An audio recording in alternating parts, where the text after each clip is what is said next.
Hi friends, நம்ம இன்னைக்கு என்ன பார்க்க போறோம்னா நம்ம அதை பார்த்துருவோம். அங்கே இப்போ லக்ஷ்மிரா இருந்துச்சு, இப்போ சரஸ்வதி மாற்றிருக்கோம். இன்னைக்கு ரீசெண்டாக தான். வாங்க நம்ம வீடியோக்குள்ளே போகலாம். அதாவது இப்போ நம்ம சுட்ட பழம் வேணுமா சுடாத பழம் தான் வேணுமா அதை தான் பார்க்க போகிறோம். அது அந்த நாரதமே அந்த பழனி மலைக்கும் நடுவில் அதான் முருகர் வந்து நாவல்பழம் மரத்துல உட்கார்ந்துருக்காங்க. ஔவையார் வராரு. அப்புறம் என்ன பாட்டி களைப்பா இருக்கியான்னு முருகனும் கேட்கிறாரு. அப்புறம் ஔவையார் சொல்றாரு, ஆமா நான் களைப்பா இருக்கேன் அப்படின்னு சொல்றாரு. முருகன் வந்து சொல்றாரு, சரி நான் பழம் தரவான்னு கேட்கிறாரு. அல்ல சுட்ட பழம் வேணுமா சுடாத பழம் வேணுமான்னு கேட்பாரு. பழத்துக்கு என்னப்பா வித்தியாசம்னு கேட்பாங்க ஔவையார். அப்புறம் சரி ஏதாவது ஒரு பழத்தை கொடுன்னு அப்போ நாவப்பழத்தை மண்ணில் போடுவாரு.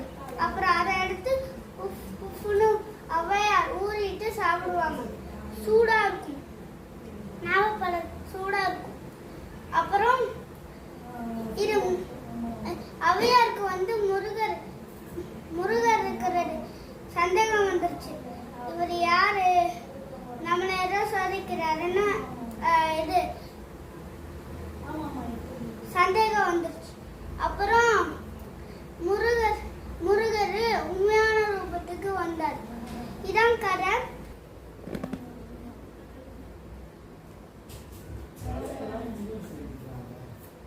அதாவது நம்ம இப்ப பார்க்க போறது கனகதாரா செட்டு. அதை பத்தி தான் பார்க்க போறோம். அந்த 4th ஸ்டெப்ல செகண்ட்.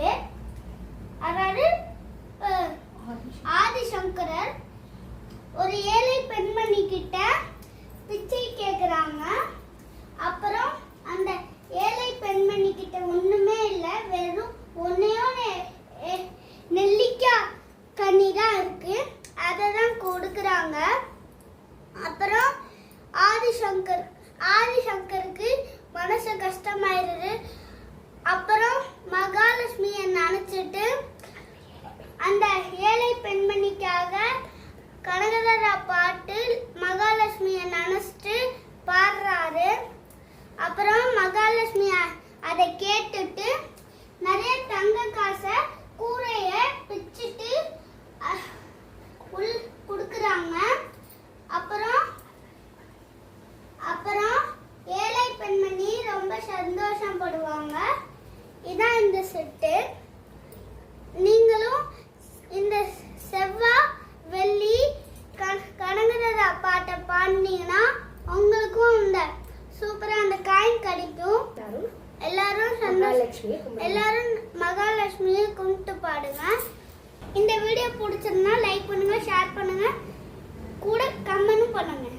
Bye friends.